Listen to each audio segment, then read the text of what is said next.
conversation with. As you can tell, I am not Johnny Cooper, so I apologise if you were expecting to see him here today. But my name is Sinead. I also work in the school liaison team in DCU, and I'm going to be hosting some of these sessions over the next couple of weeks. So if you haven't been before, welcome, you're very welcome. In Conversation happens every Wednesday from 4 o'clock till 5 o'clock, and we work in half-hour sessions. So each week we have 2 students or graduates or maybe even staff members this semester who are going to join us and tell us a little bit about their course and how they ended up in DCU and about their student experience. And it's just as a way for our prospective students to take a look at different courses and even ask live questions. So I will bring your attention to the chat function that you can see at the minute in the call. So if you have any questions about anything that we cover today, feel free to message us and we will answer your questions throughout the session. So first up today, we are going to be talking with Aisha Siwar, who is studying economics, politics and law in DCU. And then at 4:30, we're going to be speaking to Naomi from our multimedia course in DCU. So I'm going to try and bring Aisha into the call now as a panelist. Hopefully this works. It's my first time doing it.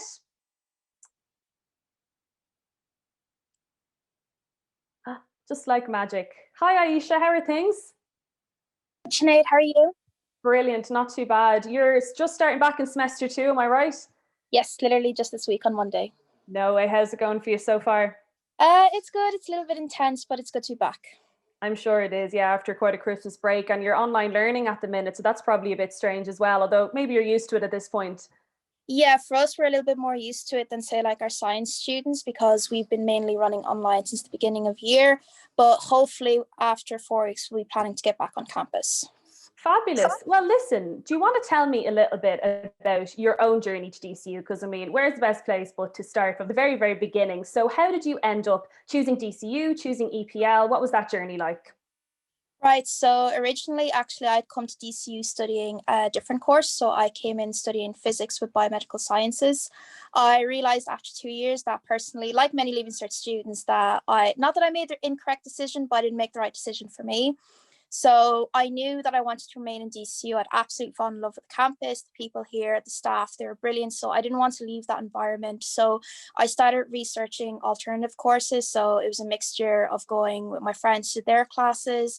I also spoke to student support and development, and they kind of helped me navigate through my decision.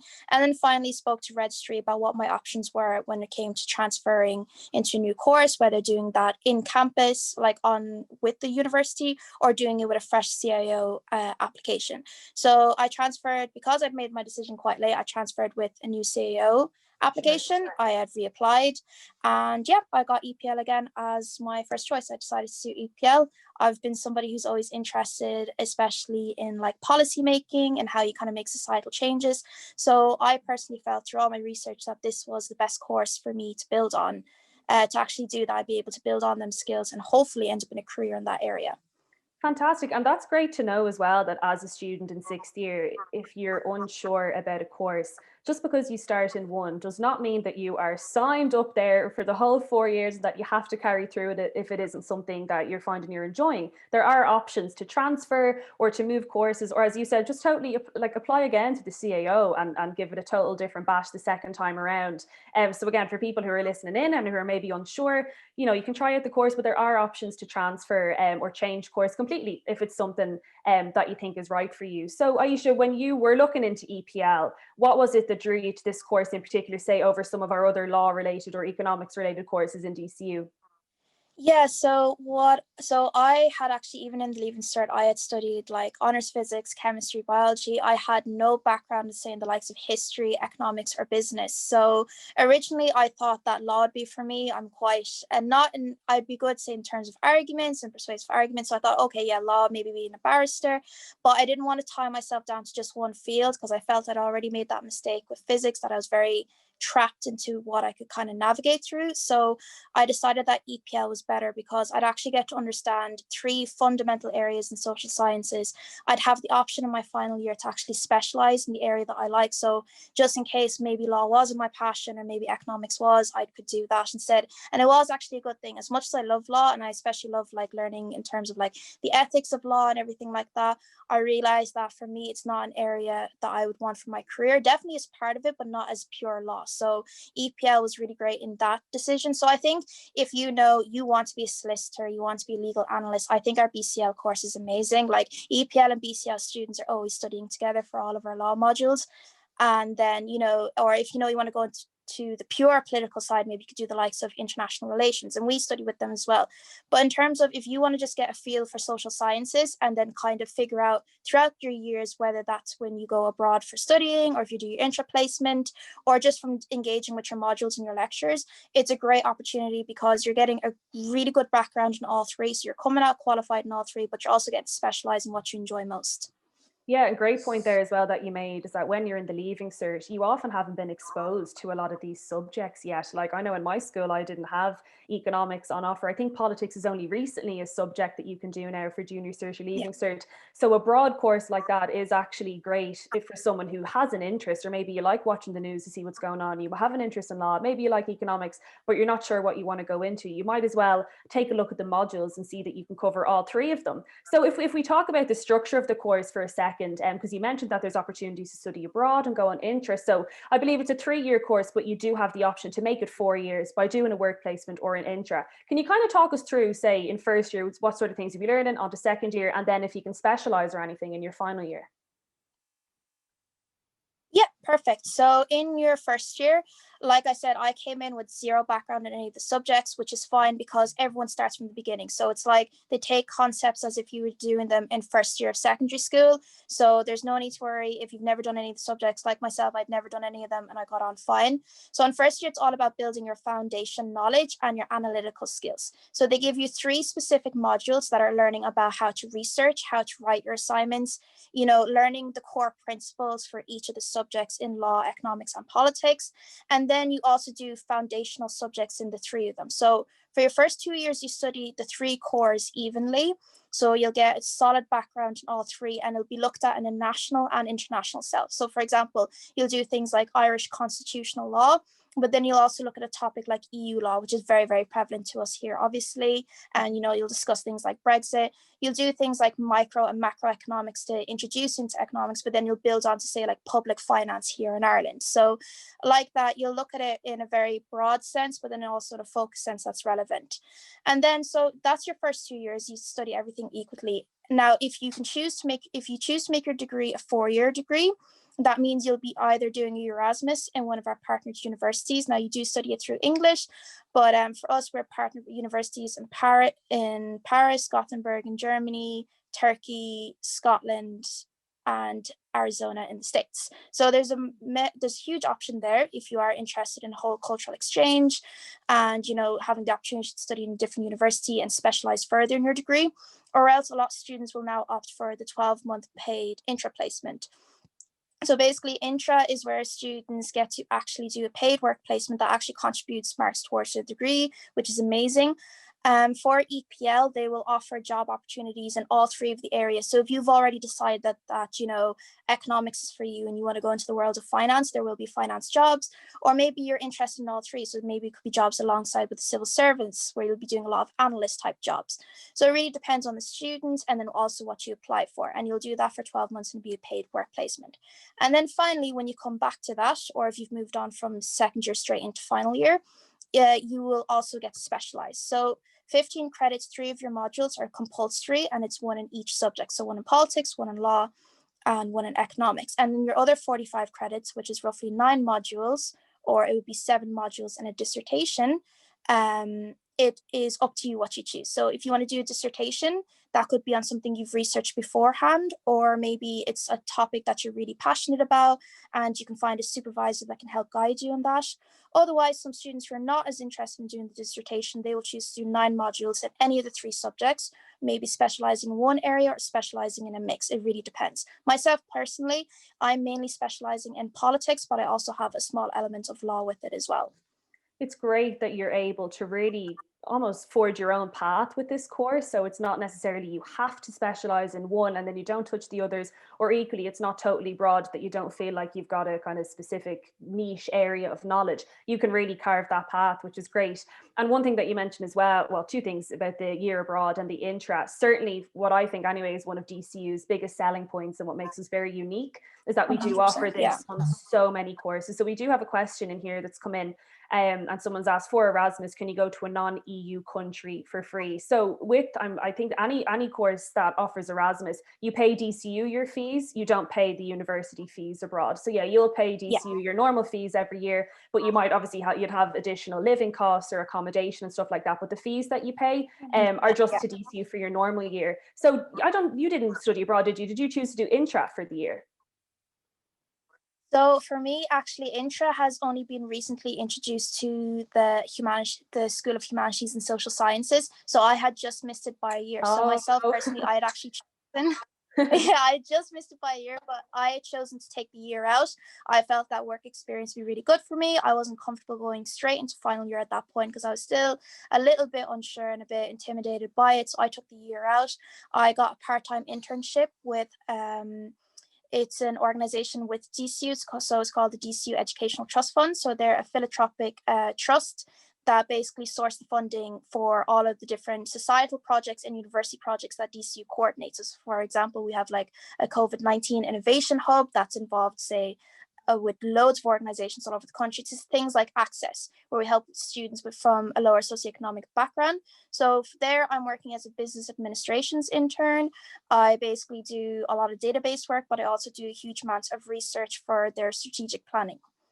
Right. And again, another example of how you're kind of able to get a lot of opportunities through DCU. So you've gotten a part-time job that, by the sounds of it, very much relates to what you're interested in and what you've studied in DCU. So it's amazing that you're able to get that experience, still while you're in college. And then you can bring that experience then whenever, wherever you want to go next. So speaking of next steps and touchy subject, I know in the current climate, like you don't even know what's happening next week.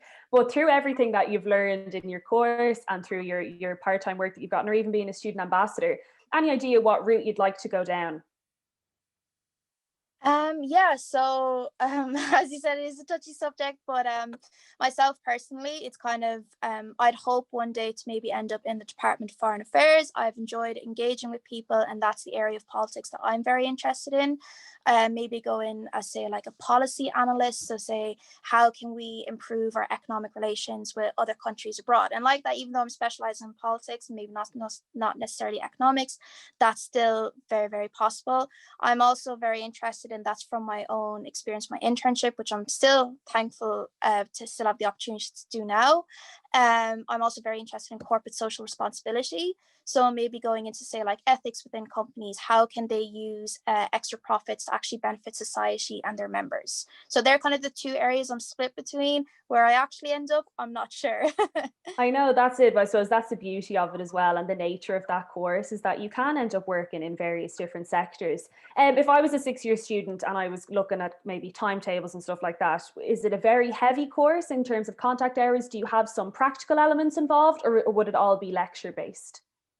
So with EPL, we actually do have a little bit of practical elements involved as well. Not say like for the likes of communications or sciences, but say, for example, you will do, especially for economics, you'll do, say, like the programming language, or for example, that's just to help you statistics and probability. So for example, that'll be like 2 lab hours a week. Now, usually our hours work between 10 to 14. So it's not actually that intensive. Most of our students will have, like, even me, I'm in final year, will have part-time jobs, part-time activities. So we're hugely involved in clubs and societies. You'll find EPL students all over the place. You will have a lot of reading. So that is one thing I would definitely say. If you are not into, reading and writing up articles, like if writing a 3,000-word essay on a specific topic makes you sick, then probably this wouldn't be the course for you, because that is a lot of how our assessments go. Though we do do do a lot of project-based learning. So you will be expected to give presentations in class. You know, even you'll be asked to challenge a fellow peer in class. You know, a topic will be thrown out on the floor and you'll all have to have an input. Like, for example, today I had a lecture in public policy and we were expected to bring in a newspaper article, discuss the policy and what's wrong with it, and then face the critique of our lecturer and of our classmates. It sounds harsh, but it's a good way of actually understanding the topic in a more in-depth way, but also from somebody else's point of view. So it's kind of a mixed bag. Absolutely. And I'd say even in this online learning environment, it's that much more important to try and engage students and engage with each other as much as possible. You know, you want to have those sort of conversations. But again, great to know about the essays, because again, that could frighten people going into the course. But like anything, and you even mentioned earlier, you have, you know, lectures that will help you to write essays. You're not expected to whack out 100%. an essay when you come in and they expect it to be top level. As you said, you do research, you learn how to write, you learn how to look at these things. So it's all part of that growth as well. Maybe we'll talk about something a little bit lighter. You mentioned clubs and societies, because obviously that's a whole other element of university. And if you do have some spare time in college, it's a fantastic way to spend it. So do you have much involvement with clubs and societies in DCU? Yeah, so the main society that I was involved with was the Islamic Society. So last year I was actually chairperson of the society. So one thing I'll say is no matter what course you choose or what university you go to, definitely get involved with clubs and societies. As every student says, it's kind of where you'll meet your friends that you consider family. You'll actually pick up so many skills and you'll go through so many experiences. So like, for example, our society, how we operated last year is very different to how it's been operating this year, because everything's virtual online. But if anything, I actually find it's more engaging now. A lot of events now you'll see with a lot of clubs and SOCs, they'll kind of center about mental health and well-being, giving the opportunity for students to actually engage with each other and talk to each other and do activities, you know, because it is like, no one is going to lie about that fact. It is harder to meet people online versus people in person. But thankfully, I feel like DCU clubs and societies have done a wonderful job. Clubs and societies are great if you ever want to, because we have a huge amount of charitable ones as well, which I've gotten involved with in the past. So if you're passionate about certain organization, or maybe there's like political parties ones, there's religious ones, there's ones on every interest possible. So it's definitely, you should 100% get involved. The SU also subsidize a huge amount of activities. So if you've ever wanted to try skiing, for example, you know, you have the Snow Sports Society here, and the SU will pay for most of the funding for it. Whereas like in general, you wouldn't usually have that type of opportunity. So hopefully, especially when we're back on campus, most of them opportunities will resume. But at the moment, clubs and SOCs are online. Yeah, exactly. And we have over 140 clubs and societies in DCU, which is quite a large number compared to the number of students. So there really is something for everyone. So definitely have a look online if anyone's listening in, just to, you know, investigate, because as I said, it's a huge part of college life. And again, will really help you even in terms of employment once you leave the university, because, you know, you'll not only have your degree that you'll share with everyone else that you're graduating with, but you might also have this additional experience that's different, and it makes you stand out. Exactly. From other people. But again, with the online learning and online engagement, this is why we've set up these sort of webinars and live events, because we're not getting around to as many schools and as many career fairs as we want. So, you know, Aisha is one of our senior student ambassadors this year, would normally be out at these events chatting on the floor. You know, we'd have hoarse throats by the end of it after chatting to everyone. So again, we do have a text box there if anyone does have a question that they want to ask either myself or Aisha over the next couple of minutes. We've about 10 minutes left or so. So if there's anything else, please let us know. So for the people who are listening in live, and we have a couple of numbers here who are listening in. My internet. Oh, can you hear me okay? Yeah, now I can hear you. Sorry, it wasn't my side. Sorry about that. Could be either Wi-Fi, the joys of live technology, the way it goes. I was just going to ask for a student who's in 6th year at the moment. I'm not sure maybe how you did your research for various different universities or, you know, further ed colleges, but for you and for the people listening, obviously there's loads of podcasts and blogs available. Do you want to talk a little bit about maybe how they can even chat to the student ambassadors if they want to? Oh yeah, so that is one thing I would 100% recommend. Like I remember in general when I was researching about courses, the first people I kind of went to, no matter what university it was the student ambassador, because it's all well and good reading things online, but you're not going to get any sense of idea of what the experience is. So definitely speak to students if you can. For us, we're quite fortunate. We have what's called a UniBuddies platform. So if you go to any of the courses on the DCU website, you'll actually see if there's a student ambassador who's studying that course. You can message them through there, or you can go to it online. I have a number of students every day asking me questions about EPL. Some of them, I actually still keep getting new questions even after doing this for over 2 years now. But it's brilliant, and it's a way actually you can fully engage. You can ask anything you want. So I have a lot of students, say for example, who are interested in law but don't know if they want to fully commit, which was kind of what the dilemma that I was in. So definitely ask away. And plus as well, if you're kind of in between choices when it comes to courses as well, it can kind of, students can kind of give you the better idea of, well, you know, this is what you'd actually be doing. This is where grads tend to end up in, whereas you're not getting that information from, say for the likes of just the website, you're kind of getting the very basic, this is the points, this is what you will study. So I would highly recommend for students to definitely do that. Also, definitely take a look at our blogs and our podcasts. So Leanne Hanafi, last year, she was also a previous student ambassador. She had interviewed a number of us for DCU Teams podcast. So I personally have one as well, chatting about EPL to her. You can find them on Spotify. So just search up DCU Teams, and there's numerous amounts of episodes there. Yeah, like as you said, the UniBuddy, the podcast and stuff, all very easy ways to kind of absorb information, because I know myself when I was looking at universities in fifth and sixth year, even the weight of a prospectus is so heavy. I was like, how am I meant to look through this whole thing and decide what course I want to do? Like, I just want to talk to a person. So as I said, all of these resources are there online, and they're free of charge. You know, you can ask Aisha as many questions as you want about EPL, and she's got to answer you.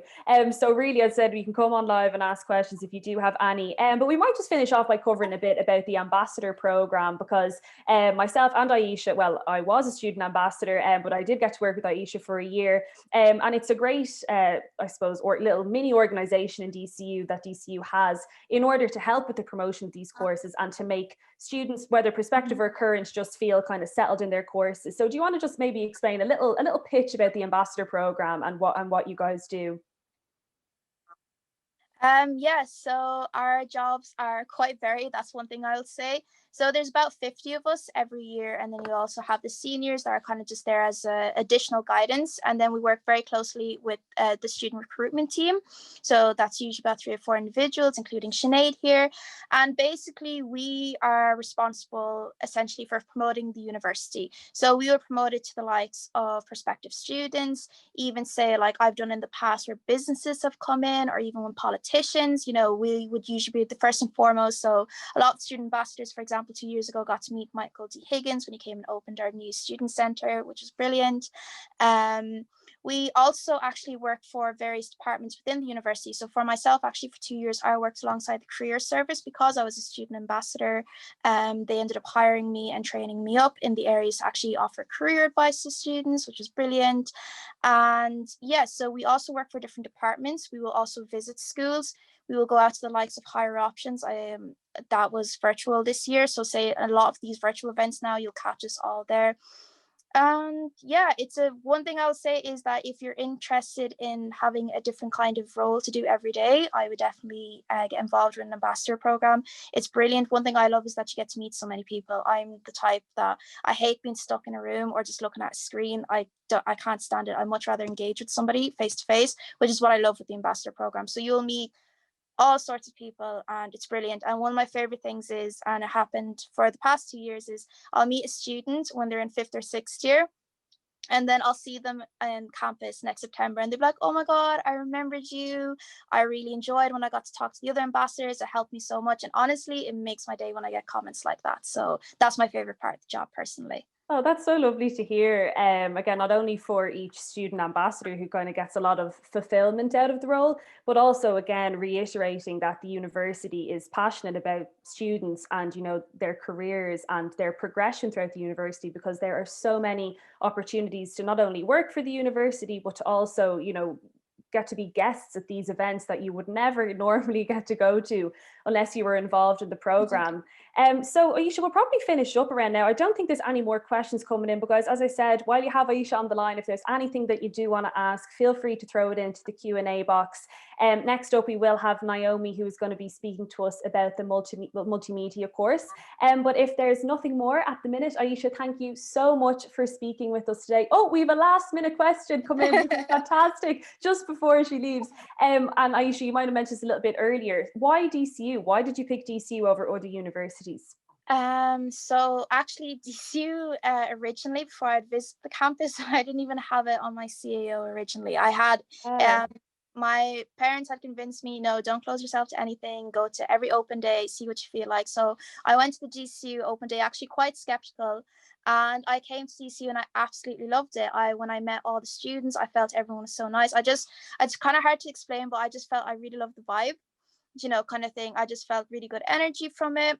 I loved that intro was such an important part of DCU. I felt that was so important because, a lot of times when you're graduating, who you know is just as important as what you know. So DCU like that have offered so many opportunities like that, whether it's like what I'm doing now, the ambassador program, I'm working part-time, even my lectures are great for networking and stuff like that. I love the clubs and societies and the variety there.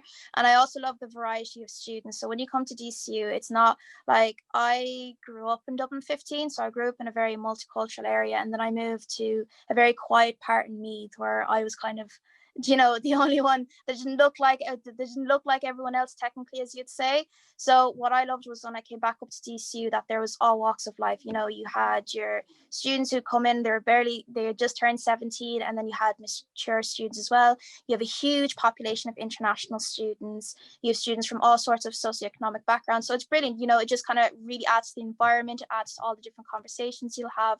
So for me, the diversity and how friendly everyone was, when you're walking on campus one day, it'll be very hard for you to walk without bumping into someone you know. So that's what I really enjoyed about it. That was one thing I loved about DCU as well, that it's not too big, it's not too small. You don't know absolutely everyone around the campuses, but every now and then you will bump into someone that you know. And a reoccurring theme that actually came up a lot in semester one when Johnny was hosting these conversations, and you mentioned the word as well, the vibe. Loads of people talk about that in DCU. It's something, it's not tangible. You can't really put your finger on it, but there's just a great energy about campus and great positivity. So it's amazing that you've said it as well, because these are everyone's unique experiences, but there's that one common thread that's holding it all together. So we've 2 minutes left. So if anyone does have another final question for Aisha, do let us know. Aisha, do you have many assignments coming up in the next couple of weeks, or is it all pushing it off till April? At the moment, so for me, I already have some exams scheduled, but they're not until May, thankfully, which is something. And actually, no, to be honest, the lectures have been great this year, and making sure our assignments are kind of spaced out so you don't feel very overwhelmed. So it looks like second semester is going to be like that as well, which is brilliant, because that can be quite stressful for students when it feels like work is just piling on top of you. But they are very mindful with that, especially for like first years and final years. So no, at the moment I'm okay. Brilliant. We'll keep it like that for as long as we can. Hopefully you're not too stressed with everything. But listen, Aisha, thank you so much for joining us here today. And guys, you can watch back this episode, but any other episode that we've done over the year, all on our student recruitment website as well. So Aisha, thank you so much for coming on. We'll take a 2-minute break and then we'll chat to Naomi next. Thanks, Aisha. Thank you. Bye. Bye-bye.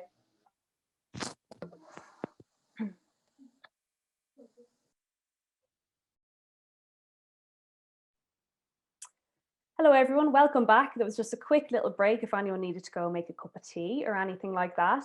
So that was Aisha Seward chatting about EPL, or Economics, Politics and Law. So I am delighted now to welcome Naomi onto the call. So I'm just going to promote Naomi to a panelist. So hopefully this works in 3, 2, 1. Naomi, are you there?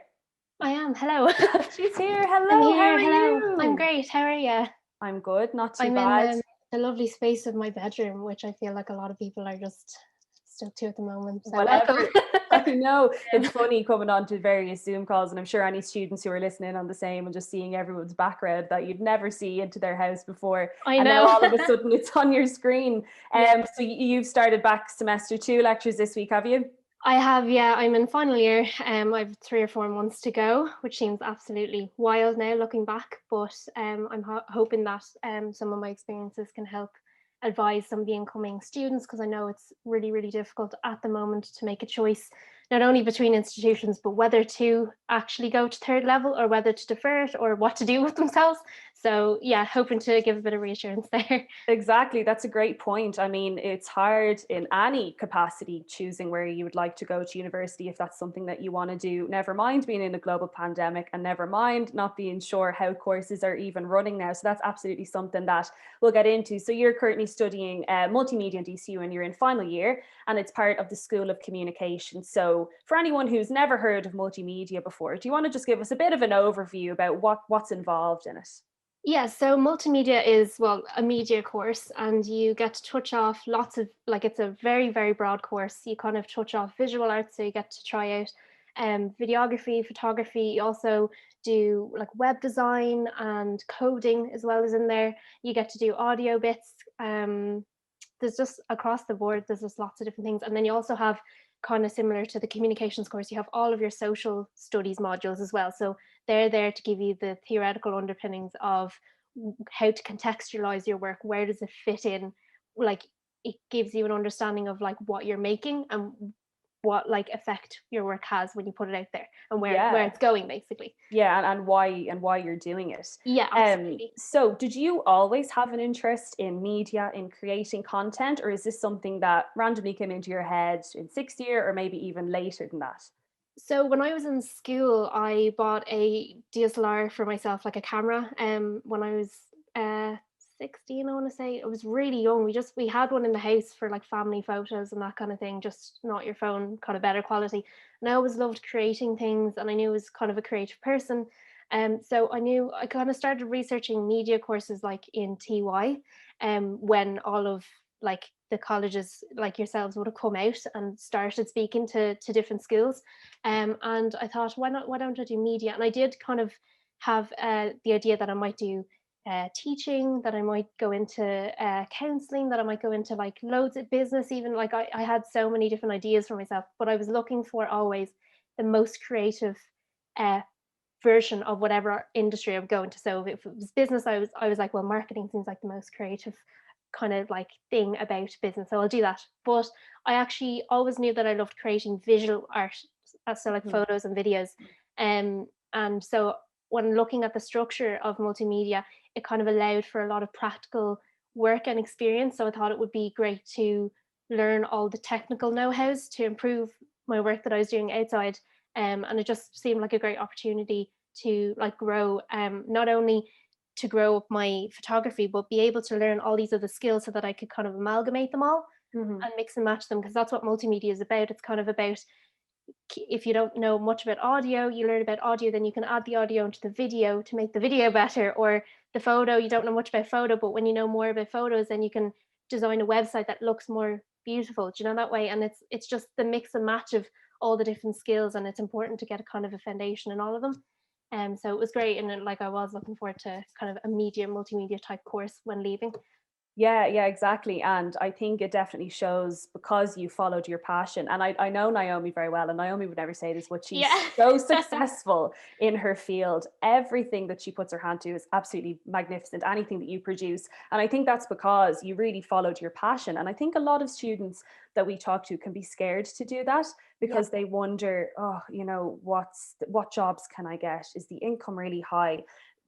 Is there a secure job? But I truly believe that if you are interested in something and you really are willing to learn and put your all into it, you will be successful at it because you want to do it and you want to improve. So, Absolutely.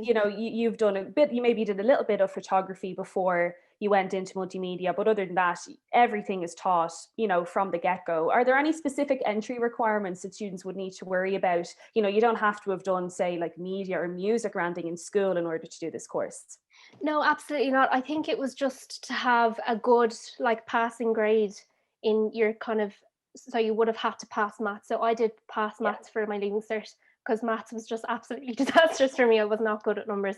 So I knew I was going to do pass maths, but I think it was just to pass it, and that you were fine. And then English and Irish, you just pass as well if you didn't need to. But I think it was more so the points. So I had a really kind of interesting time with CAO. I've done CAO 3 times, applied through it. So I've actually, even though my course is 3 years long, this is my 5th year in undergrad education, because I didn't come straight into multimedia.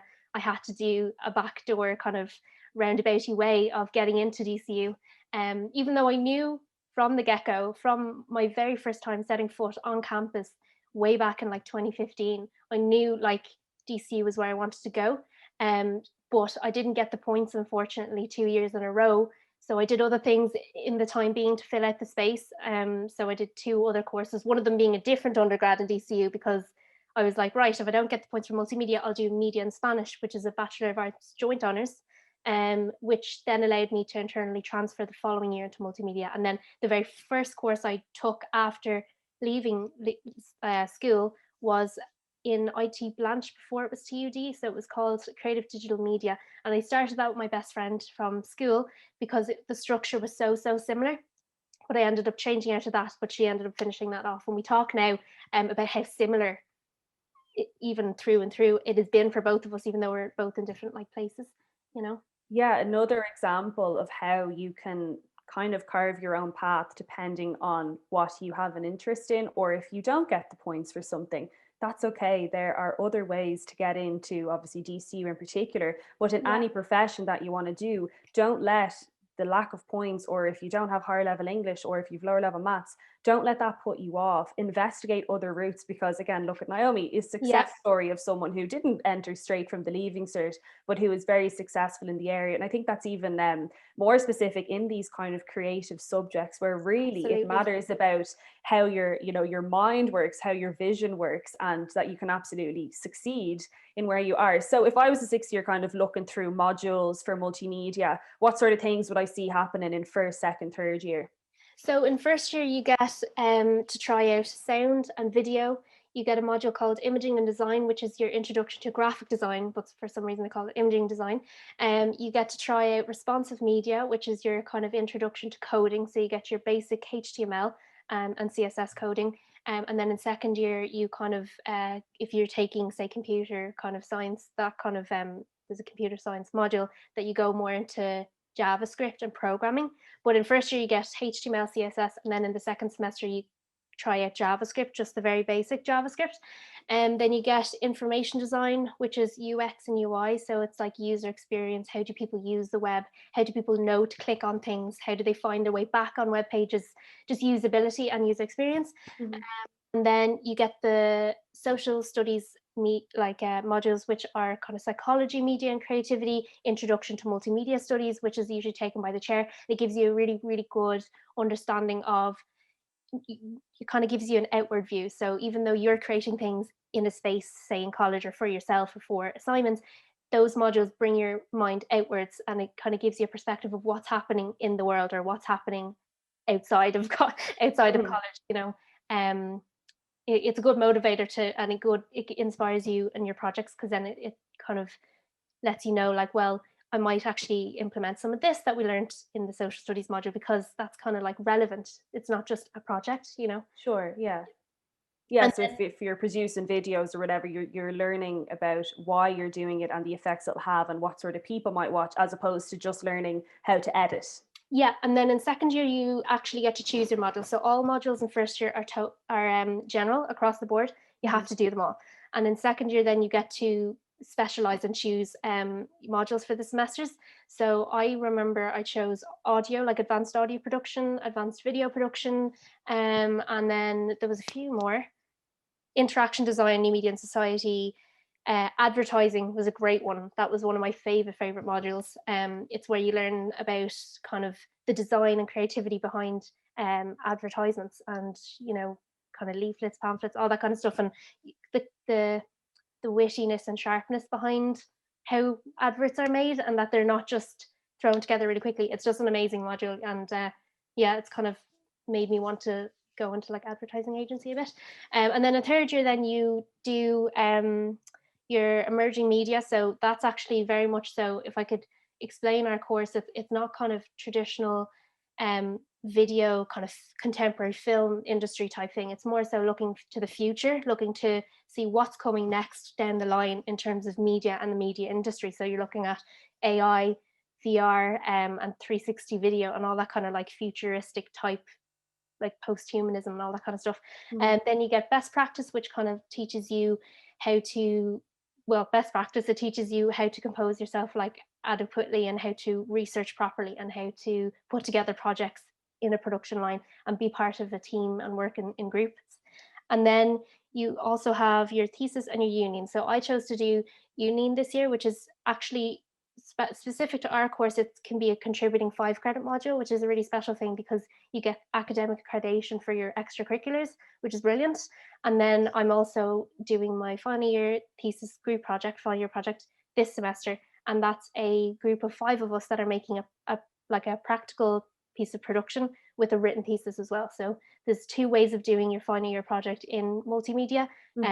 One is doing a group project where you have a practical element and then your normal kind of 12,000 word thesis, but it's split between the 5 of you. So it's a little bit easier for those who know they're not the greatest when it comes to maybe writing at length, reading at length. And then the other option is a solo dissertation like most other courses. But that's pretty much kind of the structure. You get your general in first year, your choices in second year to kind of progress on and advance some of the modules you liked in first year. And then in third year, you get your final thesis, your union, if you want to do that. And then some of the projects that kind of teach you what's next. So how to handle project management, that kind of thing. It's less media centered. It's more project management, time management, research methods and all that kind of stuff. So by the sounds of it, you are graduating extremely qualified and extremely prepared for what's out there, because as you said just at the end there, it's even preparing you for future projects that you're going to work on. And I suppose everything in first and second year and even probably the start of third year is building you up to this final year project so that you are fully equipped to go out there and produce your own content or your own idea. Whatever you want to do in that sense. And I will just highlight as well the UNE module that you mentioned.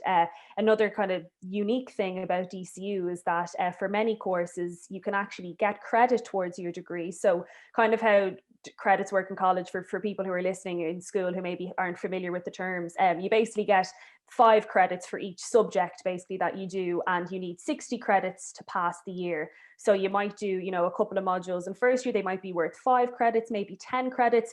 And then every time you get 60 credits, you can move on to the next year. So the fact that you can actually get credits from being involved in whether it's charity work or being involved in a club and society or part-time work, you know, DCU will actually acknowledge that, wow, okay, not only have you gone and got your degree from this, but you've also been really involved elsewhere. And it not only acknowledges it, but it rewards you for that as well. So we have a question that's come in there. Does your course entail any journalism? So do you do much writing or learning about journalism, media? Yeah, so in first year, we actually have a module called Writing for Media. And what that is it's actually taught by, I can't remember her name. She's a great lecturer though, and she used to work for The Independent. She's a journalist. She did journalism for years herself. And what you learn in that module is how to write articles and how to kind of write headlines appropriately. And we actually, one of the assignments is actually really lighthearted and it's lovely, but you're told you get a visual of a child's book and you're supposed to, you get 30 minutes or 20 minutes and you have to write the narrative and write it in an appropriate way that a child would understand it. And then afterwards you submit your kind of 20 minutes of writing, but it's kind of writing at speed, learning how to write in different styles for different types of audiences. And it also gives you a really good idea of what it's like to work in like a newsroom, for example, where other journalists are working and you're all kind of producing kind of stories of like, you know, live events that are going on. It's a really good module. I personally knew I loved it, but I didn't think it was for me. But it's a great introduction for anybody who is more literary. I can't say it, literary. Yeah, They're more literature yeah. kind of inclined. And then in second year, you also get the option to do a script writing module. That's a choice, but I didn't personally take it. But I know from my fellow students, like my fellow classmates, that took it, they really, really enjoyed it because it's writing scripts for video, it's writing for film, that kind of thing. So you're kind of again, a new format of writing. So there is a good bit of writing in it. And then on top of that, there are written assignments and essays and stuff throughout each year. Yeah. So we have, there's 3 courses in our School of Communication. So we have multimedia that Naomi's studying. We do also then have a separate journalism course. And then we also have communication studies. So as you kind of mentioned earlier, Naomi, a lot of them would overlap, but then they do have their slight differences as well. And I will let you know as well, just to do any course in the School of Communications, you do need a H4 in English, because as you mentioned, there is writing involved. So there's just a certain level needed upon entry just to build on that. Naomi, can you tell me a little bit about your experience outside of the classroom? Because I know you've been super involved in clubs and societies, in other aspects, and obviously very important when you're doing multimedia to have a great portfolio. So do you want to tell me about only some of the many projects that you've worked on over the last couple of years? Oh my God, yeah, this could be a whole hour or 2 hours. But when I first joined DCU, I knew I was really into theatre, because I'd done like a speech and drama school in school, and that I was very musical, and that I wanted to make an impact in that sense, because I was always too nervous to audition in school, and I was always in the back of a cast. So my main societies that I've been involved in throughout my time in DCU have been the Media Production Society and the Drama Society. And in first year, I actually did a year of involvement with the DCU Badminton Club. I really loved it. It was a way to keep, it was a great way as an introduction to clubs and societies without having to not interact with people as much, but like build a base of teamwork, meet loads of other people that do study different things, and just a really nice light introduction, instead of something that seemed to me at the time as kind of maybe as intimidating as performance. Like you don't have to, you just play kind of simple matches and you're chatting to people. But then the following year, then I kind of got super involved with drama, and I did my first show called Good Kids, like 3 years ago now it would be, which seems mad. But that was a contemporary play, and it was just a really nice first show to be in. And I know that stepping into DC drama, it seemed like I didn't know how to kind of establish my identity, like as a friend to others and just myself. But it was actually not as intimidating at all, because the minute I started talking to people, everybody is so open, understanding, non-judgmental. You absolutely get to figure yourself out, find your feet, and be yourself. And it's a really beautiful thing to like be able to just be you, you know. And the same with Media Productions Society, even though the themes of that society are different. So you are doing media, and you're kind of doing videos, and like you're not performing and doing shows. It's the same thing with the ethos of the people, and the culture of like societies, where you meet your friends, your lifelong friends. You really do. People that, even though they mightn't study the same things as you bond over your similar interests. And you don't have to be good at it. You don't have to go in and be like, know how to do things, or be the best, performer, or like, have ever done drama in your life, or ever, done media. There's like a good friend of myself and Sinead's, and he was in drama, and he's an engineering student. And so like, it's just getting out there and trying it. And you really do kind of find your tribes within those societies. Yeah, it's such a great part of college life, and DCU in particular. You, as you said, you can be an engineer and be in drama soc on the side, or you could be a multimedia student and be in the badminton club. And I don't even know that about you, Naomi. So that's great. We do have a question that's come in, and the person asked, would this course suit someone who's very artistic or creative? Is there an opportunity to express that in the course? So could you go on to maybe become a graphic designer or something like that? Yeah, absolutely. So a lot of people actually in my course, there's about 68 of us, a large percentage of them want to go on to do graphic design further on, like outside when they graduate. And it's because like graphic design, and like you get to the imaging and design module, which is predominantly graphic design based. You do that in first year. You also get the choice to do that and further your knowledge on it in second year. So it's kind of one of those long-term modules that you get to kind of like grow in and build your skills in. And I suppose the great thing about imaging and design, and the graphic design element of the course, is that the briefs are quite broad. So you do get a lot of space and scope to really create what you want, and like fulfill whatever your vision is within obviously briefing guidelines. I also think that it's just it allows for a lot of your own creativity. And like I was going to say something. I've gone blank now. Yeah, I mean, it's really, it's what you make of it. So art in general is a very subjective thing. And so whatever you create in our course, like you can do whatever you kind of feel like you want to do. Do you know, that way you can create whatever you see fit, and it's not wrong. Do you know, that way, like it's not going to be like wrong in someone's eyes. Like even though they might like it and it might be great to you, there are people that will like it. You know, that way. So there's a lot of creative scope, lots of different platforms and formats to do it on, and lots of different modules that you can explore that. But graphic design is a very strong thread like throughout the course. Yeah, and Naomi, would I be right in saying that you even got some work experience in DCU in their communications department in creating some content as well? Another example of DCU, you know, really helping its current students to thrive and to give them opportunities to work while they're still in the university. Yeah, so as I was doing all my clubs and society stuff, I was the brand designer, so doing loads of graphics for the DC Drama Society for the year, which is another outlet for you to make and create loads of stuff.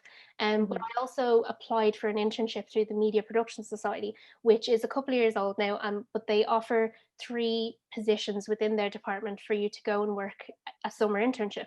And I applied on a whim, because I at the time I wasn't as confidently stood behind my work as I am now, but I gave it a chance and I said, listen, I'll apply for it, and I managed to work that summer then as part of the marketing team in DCU, and it was a joyful experience, and I learned so much because I got to apply the knowledge that I gained from clubs and society life, also from academic and college life, and apply it in a whole new scenario where there was lots of things to learn, but it really did like help knowing the different things that I gained from the other experiences thus far.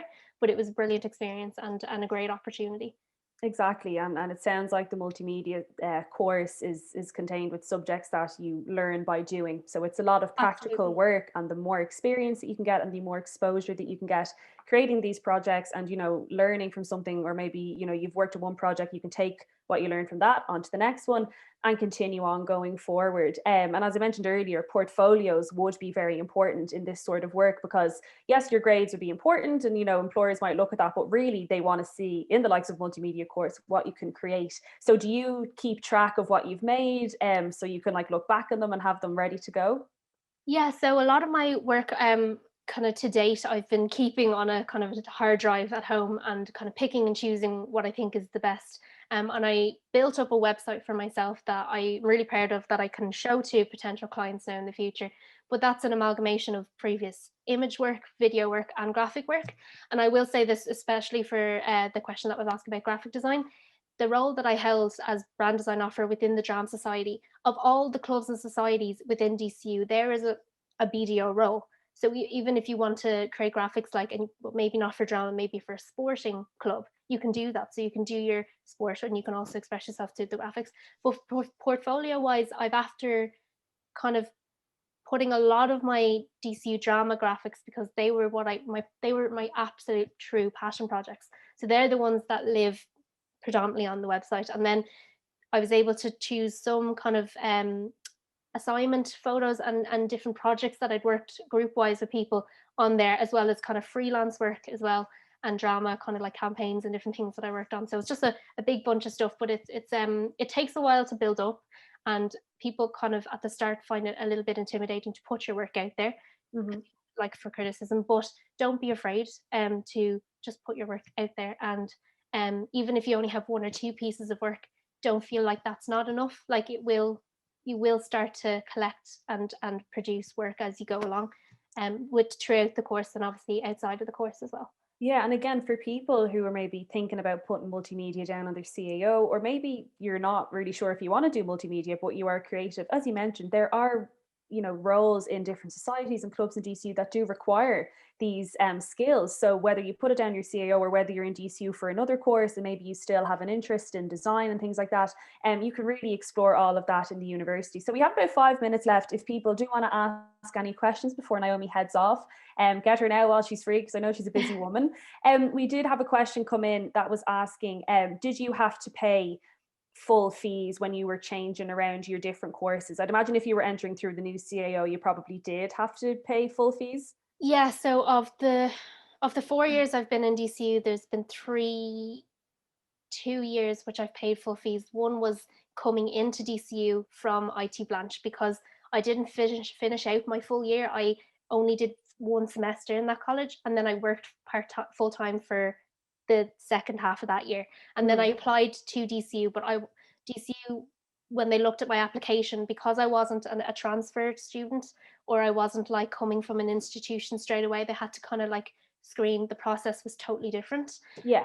So that was full fees that year coming in, and then the following year I did full fees, but I've actually gotten the benefit of being able to utilize Susie grant for 2 years as well. So that's been great. So that's really like tremendously helped out. Yeah, again, and encouraging people to just take a look at the different options that they have, whether they want to take a look at doing a course that can lead directly into multimedia, whether they want to transfer, explore your options. And as I said, don't be too afraid of points or requirements, because there are often a lot of different ways that you can access this course or the sort of career that you want. So I don't think there's any more questions coming in at the minute. So you might be free to head off. And before you go, we'll just thank you so much for coming on and taking the time to talk to us today. As I mentioned on the previous one, all of these talks are recorded, so they will be uploaded online if you want to watch them back. And equally, we have 10 previous episodes that have gone on in semester one from various different courses. We put an awful lot of our content online. If you just search dcu.ie/CAO, we have a lot of content up there. Same on Instagram, on TikTok, we're as many places as we can possibly be in order to, tell students about the university. So Naomi, thank you so much for kicking off our semester 2 series of In Conversation with. You're absolutely lovely to speak to, as per usual, and thank you for providing such wonderful insight. Thank you so much for having me, and I hope that some of the advice and stuff that I talked about does help somebody or answers some questions out there that people might have. I'm sure it absolutely will. For the people listening, I really hope that just it's okay. It's okay. Do you know, that way, like, I feel like the morale of people is quite in bits at the moment. I think that, like, don't worry about it. There is time. You're not racing against a clock here. Like, there are so many access rates. There's so many different ways to go about it. Don't feel like you have to rush yourself in it. So exactly. I think that's absolutely wonderful advice, Naomi, especially given the current climate. Everyone needs to just take a breath, and it will work itself out. And we are here in the Student Recruitment Office to help you with those concerns or those worries. And no question is too small. Whether you want to ask about points, about some guidance, or you want to speak to us directly, you can absolutely do that. So thank you so much, everyone, for coming live today. And we'll see you next week again at 4 p.m.